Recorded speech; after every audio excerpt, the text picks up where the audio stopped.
Did any of you see my talk yesterday? Okay.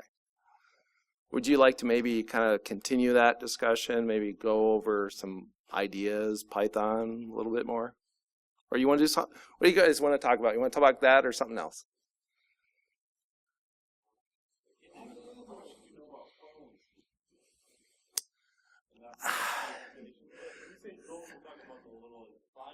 No, we're talking about small, low-powered devices that you can use to like hack stuff.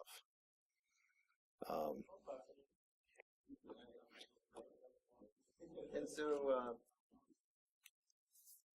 given this impromptu talk, I'll give an impromptu pimping of my book. It's what I talked about is described in my book, which is available Amazon, also cheaper at the publisher. Hacking and penetration testing with low-power devices. I also do have a couple copies if anyone wants to buy them. I'll give you a better price than Amazon. But anyway, enough about that. As an alternative, we could talk a little bit about the Python stuff I talked about in that talk. Also, in my book, I talk about how you can, in a semi-automated way, make your own Linux distro. I don't know if that's more interesting to you guys or what. So, what do you guys think? Who wants to talk Python? Well, I wrote a book on both of those. So, who wants to talk make your own Linux distros? Okay. This is going to be a real impromptu talk. I told Amanda, I'm like, I got a whole bunch of presentations on my laptop. Yes, sir.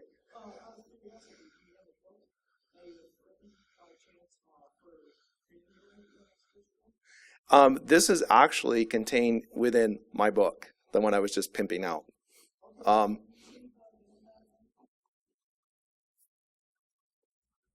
Here you go. I'll make it easy. Hacking and penetration testing with low-power devices. But all right. So here's kind of a brief story. I developed my own Linux distro to run on the Beagle family. Who's familiar with the Beagle board, BeagleBone? Okay. I know some of my students are, but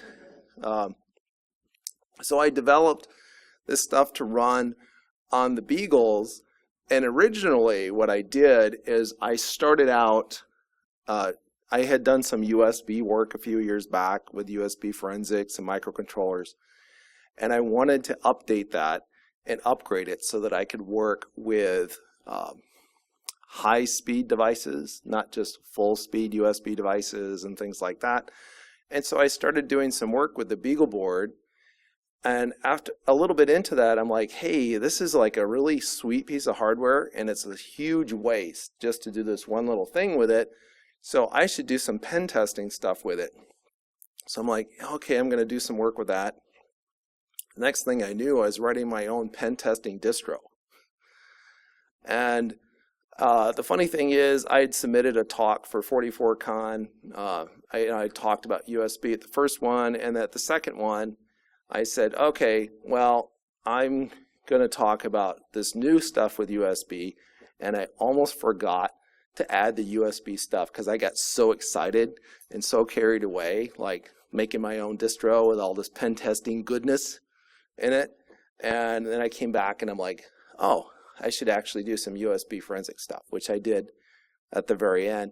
Well, anyway, so I developed that a little further, and I added this idea of being able to control multiple hacking devices remotely using XB and ZigBee mesh networking and things like that from up to a mile away, and life was good. And then the BeagleBone Black came out, right? And if you know anything about ARM devices, you'll know that the BeagleBone Black was the very first ARM-based device to use device trees. Any of you know about device trees? Heard about them? Okay, so I hadn't heard about them either. Here's the short story on device trees. Device trees are something that were mandated by a guy called Linus. Anyone heard of this guy? He made some sort of operating system called Linux. But anyway, up until about a year and a half ago, if you had a ARM-based device and you're running Linux on it, you had to hack your own kernel. So you would write your own kernel patches and you would maintain all that, and the ARM-based world was a huge freaking mess, right? And so they said, well, this isn't good. So we're going to come up with this thing called a device tree, and the device tree describes the hardware, right? So it describes the hardware that's getting used, and all of that. You have the manufacturer of each board creates a device tree, stores that file, and everyone uses the same kernel now. So this is a really good thing. However, BeagleBone Black was the very first device to use this, right?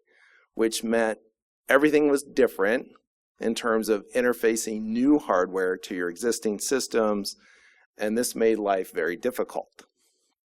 All right. Okay, so why does that matter for making your own distro? This is why it matters. Right? Initially, I'd made the deck, which is my distro, by hand. Right? I just kind of started with Ubuntu. I added packages I liked, and that's how I did it. And I'm like, oh, okay, that works.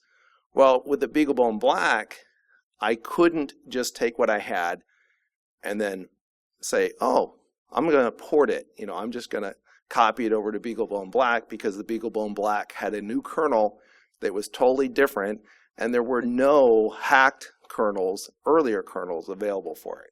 So I was stuck. I'm like, I got to start from scratch. I got to do this over again. So I said, well, okay, the second time around, I'm going to do this smartly, right? Is that a word? I don't know. It's late on a Friday. But so what I did is I said, all right, what am I going to do? And I came up with this idea. I said, I'm going to start with a Christmas list. All right, so I have a Christmas list, which is not going to come up there unless I do this. Now it's not coming up anywhere. Try it again. There we go. Okay. So I came up with a Christmas list, and I said, here is all the packages I want, right? So I start with generic Ubuntu. Initially, I was using Ubuntu 12.04, and I said, I'm just going to come up with something new. And the deck 2.0, which came out coinciding with this book, which is available for sale. No. Anyway, so when that book came out, I released this new version of the deck, which is now based on Ubuntu 14.04. And the awesome thing about that is I use this completely automated process to do that. To go from 12.04 to 14.04 was like nothing, literally. All right, so here's the idea. You start out with your Christmas list, and here I've got, like 6,000 things that I want installed on my system. And then I have a series of scripts. And I have one here that's called install Christmas. Right? So here's a shell script. I don't know why that's interesting. The other one, it's like, hey, I should open it with gedit, but since you're a script, I'm going to use Emacs instead. All right, we'll just open them all in gedit. All right, so it's a pretty simple shell script, and what does it do? First, it does an apt-get update. How many of you are familiar with shell scripts? Okay, little. Justin's like, I heard about a shell script once. Yeah. Okay, so shell scripts can be really powerful, and sometimes people tend to go to their comfort zone, and they're like, Python, right? How many of you are familiar with Python? Yeah, that's what I thought. For running other programs and things like that, shell scripts tend to be a little bit better. If you're trying to do a lot of processing, Python can be better. So for this stuff, I used shell scripts. And let me just walk you through this script really quickly. What it does, first you do an apt-get update, and then we remove old versions of 2 files if they exist. So I have an apt installable and a to-do packages list, right? So what happens is I remove those, and I have a little method here called check dpackage, and it checks to see, is this package already installed, right? If it's not, it tries to install it, right? It tries to find it and install it. So here you can see I say if dpackage -- list, all right? What that does is it'll put out a list of all the packages you have installed, and then I'm going to pipe that to awk. If you're not familiar with shell scripts, you're probably not familiar with awk. Awk is a really simple tool. Awk print $2 just says print the second column for the output, and I pass that to egrep, and I check for the package name, possibly with an ARM HF or ARM hard float suffix, maybe some other stuff, and I take the results and I pipe all of the errors to dev null because I really don't care. I'm really just trying to see if this returns true, right? If it found something. If this egrep returns something, that's all I care about. If it did, then I echo, yay, this package is already installed. And then I say it's already installed, so it's put into apt installable, all right? So I started Christmas list. Now that's gone to my list of installable packages. All right. If it's not already installed, I'm going to try to install it. So I try to install it, and I do an apt-get -y install. What's the -y do? Does anyone know? It says yes to any prompts, because you don't want your script sitting there going yes or no, especially if you got 6,000 packages. All right, it's going to suck. All right, so I say, all right, do you try to install it? Again, put errors to dev null, and if that succeeds, I get all happy and I add that. Some of you probably know this, but when you pipe something to a file or redirect it, if you use 2 greater than signs, it'll append. So I'm just appending it to the end of my list saying, yep, I installed it. Otherwise, I put it in this to-do list. All right? Pretty simple. So if I look further in my script, so that's just a function, and I say while read package, so it's going to read in my list, do, check the package, till done, and it's going to read in this file, right? You might not be familiar with this syntax if you don't do shell scripting, but that's what that means. You might think a while loop, okay, I understand that. Basically, I'm inputting this Christmas list.txt file and just looping through it, okay? Everyone still with me? I know it's late, it's Friday, and this was totally impromptu, but okay. So the output from that is going to be a list of packages that are installable based on that. And I'm going to have this to-do list. So now, once I have this to-do list, I'm going to have to create a downloads list. So I'll go ahead and open this. Right. And it says at the top, okay, this is a script that's going to iterate over this to-do list, and it's a little note originally created by me for this book right here, this one that's for sale. But anyway, and here's what it does. I have a ability, you can set your browser, and again I'm going to remove old versions of outputs, so it has packages to download and source to download. Right? So it's going to do this. The first thing it's going to do, it's going to try and find a package, right? So it'll go through the list. Maybe there was some stuff on the list. You put it on your Christmas list, but you're like, okay, if I don't get this for Christmas, I'm not going to be too upset. I'm just going to consider it a bonus.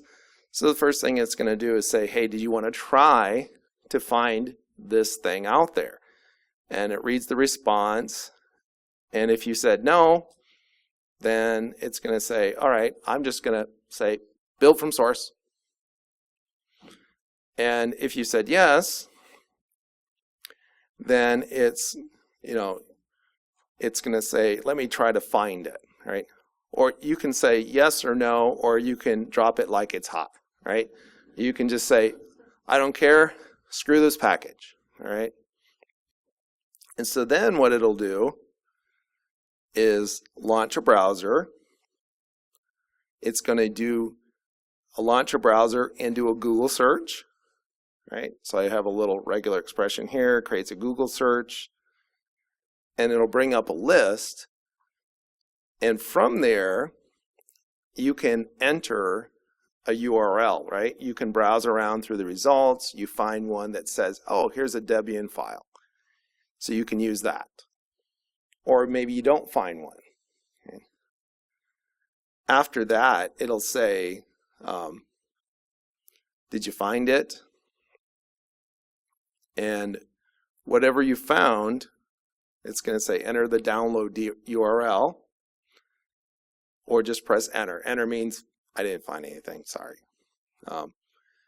And then it'll say, is that a Debian package or not? Right? If it's a Debian package, it goes to the source to download list. If it's not, it goes to the packages to download list. Right? You guys with me? It's pretty basic, right? You break it down.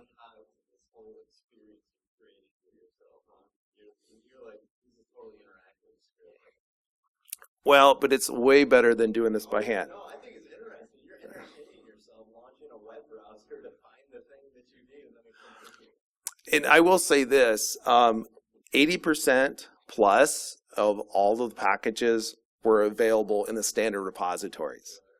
So yeah, I'm not going through this for 6,000 packages. I may be going through this for 500 packages, if that. I don't honestly remember how many it was, but it was just a few. And so you iterate over your list, and you make your list. Okay, so we're getting there. So now we figured out source, Debian package. It's time for another script. So let's download and install any of these packages. All right. So it's going to use wget. It's going to set a variable to be equal to wherever wget is using which. You guys familiar with the which command? What's it going to run? Which thing's it going to run? You run that. Check for your file. Iterate over the list. Download your stuff using wget. And then you go ahead and install it. Or you try. Hopefully it doesn't fail. Right? Why might it fail? Dependencies, exactly. That's the other reason, like, you want to use apt-get if you can, because all those dependencies will automatically be taken care of. So it's going to try to do it. It also does some sanity checking, like if it doesn't look like a Debian file, it's going to say, this doesn't look like a Debian file, are you sure? And you can still try. Install a Debian file is pretty easy. Sudo dpackage-i, and then the name of your file that you just downloaded into a temp folder. All right. And here we just kind of iterate over the list. All right. So we're almost done. This is now at least 95% of your stuff that's been done. And then there's one last script, download and install source. This one is slightly more complicated. All right, because you're going to go through and you got to put in a bunch of flags. Because install source, what kind of source? Is it C? Is it Python? Is it, who knows what? Right? Most of the time it's probably C. Right? And you download a source package. Is it a Git? Is it on GitHub? Is it somewhere else? Is it a tar? Is it a tar XZ, a tar GZ? Who knows, right? So this script is a little bit more complicated, and then it's going to look at some of these things. So first of all, I set up some cross-compile flags. By the way, cross-compile, what's cross-compiling? I'm doing all this stuff on my desktop. Yeah, because I want it for ARM. Yeah. Now I can run this on the Beagle directly. And I've done it both ways. But it's kind of up to you. Compiling directly on the Beagle is a lot simpler. It's a lot more likely to work, but it's also a little bit slower than if you have a really nice desktop. So, here I'm trying to figure out what kind of a board I might be running and try to do a local build if it's set that way, which normally that's the way I run it. All right. So you want to download your file. And what's the easiest way to make it? First thing I'm going to do is say, is there a make file? If there's a make file, I'm going to run make install, hope it works, right? If not, I'm going to try configure, right? And if that works, good. If it failed, I'm going to try something else. And what if it's Python? I'm going to look for setup.py, all right? It's not rocket science. I said it was a little more complicated and say it was awesome, okay? I don't claim to be an awesome Python guy. What about a tarball? Right? So it's a little function that'll install from a tarball. Well, first of all, you got to figure out how to untar it, which might involve using compression or decompression, I should say. Right. So I have some simple reg expressions that will kind of try to figure out what your file is. By the way, thankfully, when you do an extract on tar, you can just say, yeah, this A flag, see that it says tar XAF? That's the automatic extract. So it's like, it goes, oh, it's a GZ file. It's an XZ file or a BZ2 file. All right? So I don't have to parse all that crap myself. I'm making my life a little simpler. Then what if it's a Git file? Right? If it's a Git file, I call git clone, and yep, some people are still using Subversion. So this is an attempt to install using Subversion. And here's a download to download the source package. And here's just a loop where I'm going to iterate over my file and download, try to install. This thing is going to try to pick the appropriate, install from a tarball, install from Git, install from SVN, etc. Okay, so there's a little bit of logic there, not too much. And all right, so at this point, you've gotten almost everything you want, and then there's a couple of packages that are just a total pain in the butt, right? And what can you guess is the biggest pain in the butt to install anywhere? Metasploit. Why? Because I have a separate shell script. All right, so he's using deductive logic, right? He noticed all the files I have up here, and he saw, I have install word lists. It just goes out, grabs some word lists. That's pretty basic. Install wireless tools, same things, fairly basic deal. And I have a install Metasploit. And the reason that Metasploit is such a pain in the butt is that Metasploit requires a specific version of Ruby, which is not shipping in any freaking Linux distro in the world. All right.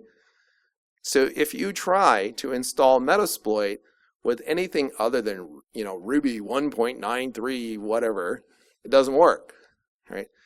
So the first thing you got to do is install the appropriate version of Ruby, and then you still have to do some more stuff, and guess what? There's a bunch of dependencies, and then you got to install Metasploit and get it out of the GitHub.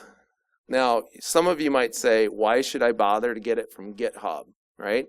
I could get it instead just from Rapid7, right? Nobody here works for Rapid7, right? Okay. Just, I did tell some of those guys flat out. I'm like, yeah, your stuff was like a real bitch to install. I mean, literally, it took me days to get this to work the first time. It took me longer to install Metasploit and then to update my entire OS with these scripts and stuff. But anyway, it is kind of a pain in the butt. Just so you can see what the tools look like. Could you go to the Rapid7 website and just download Metasploit and install it? No. Why not? Because it is available as a Debian package, right? So that's one thing. It is available. However, guess what? They flagged that Debian package is only working with Intel chips. What's Metasploit written in? Ruby, a scripting language. Is Ruby a scripting language available for ARM? Yes, it is. By the way, it's not just Rapid7, but there are other people out there. They have a nice Debian package, but they flagged it as only working for Intel architectures, even though it's 100% based on Python or Ruby or something similar. And it would work perfectly. So because of that flaw, I would say, from the manufacturer, you have to get the stupid code yourself. There is a plus, though. If you get it off the GitHub, you don't have this, you must register. It's open source. Why am I registering it? I don't know. I don't get that. But anyway, so here is how we can install Metasploit. Again, I have the same install D package. I have to install support packages.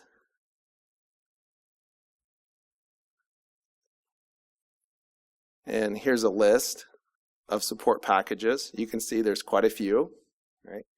So you've got Build Essential and all this other stuff. And again, it took me a couple days to work this out first time.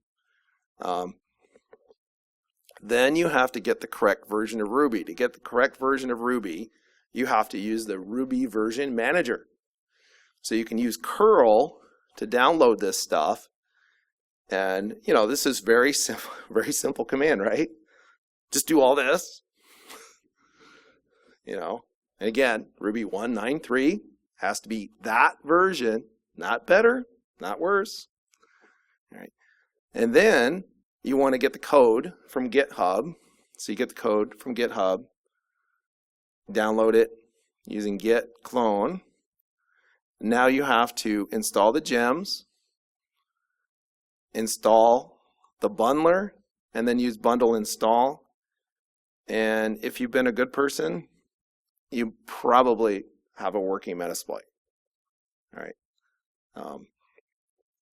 So that was how I did that little bit. Right. Any questions?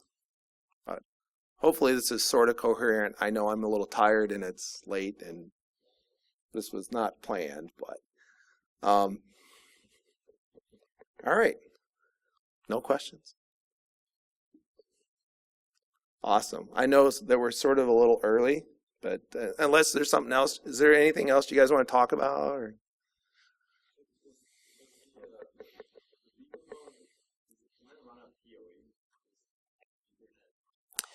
It can by default. It doesn't have PoE support. And I actually, I talk a lot about power usage and what kind of runtime would you get with different kinds of batteries and things like that. And I actually mentioned that in the talk I gave yesterday. And the thing about PoE is up until I just took my job at Bloomsburg University, I'd never seen an office in the US using PoE. Yeah, I never did a pen test anywhere where they were using PoE. Well, and we have Cisco phones. You guessed it. So at first, I started out trying to roll my own PoE module for the Beagle because I thought, oh, this should be simple. But then I started looking at the PoE spec. It's not simple, guys. All right. There are multiple versions of PoE. Right? The super simple version uses a couple of the wires in that bundle that aren't used, and it sends power down it. But it's not the only version.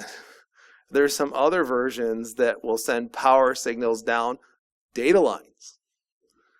And you're like, oh, how do I deal with that? And there's a mechanism for determining what kind of stuff you have. And so I'm like, okay, my first plan was I'll just tap into those power lines and I'll regulate it down to 5 volts. It shouldn't be a big deal. But then I started looking at it. I'm like, how do I know that they're not using some other form of PoE? That could be a problem for me if they are. And so I decided, you know what? Until I run into this, I'm not going to bother. And the thing that really decided it for me is you can buy little PoE modules that you could just plug in line and then put them on your Beagle. And I'm like, all right, if I can buy a device for $20, if there's ever were to occur, I'm just going to buy the device. So yeah, I mean, definitely they don't use a lot of power. It's less than 2 watts, so you could do PoE. Yeah, and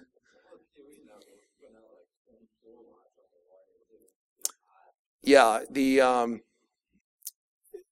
other thing is you can use solar to supplement or completely do it with solar. So, I did some calculations, and depending on the size of the solar panel, if you have I just went through 4 of them that Adafruit sells, and if you have the second biggest one, depending on what you're doing, you can run forever or for at least 125 hours based on certain assumptions. And if you buy the biggest one they sell, you can run forever no matter what you're doing with the Beagle. So there's a couple of different possibilities there. Right. Any other questions? All right. Well, thanks for sticking around. Sorry that the other guy didn't come. I was actually thinking about going to that talk too, and it just wandered into a different one. But no problem.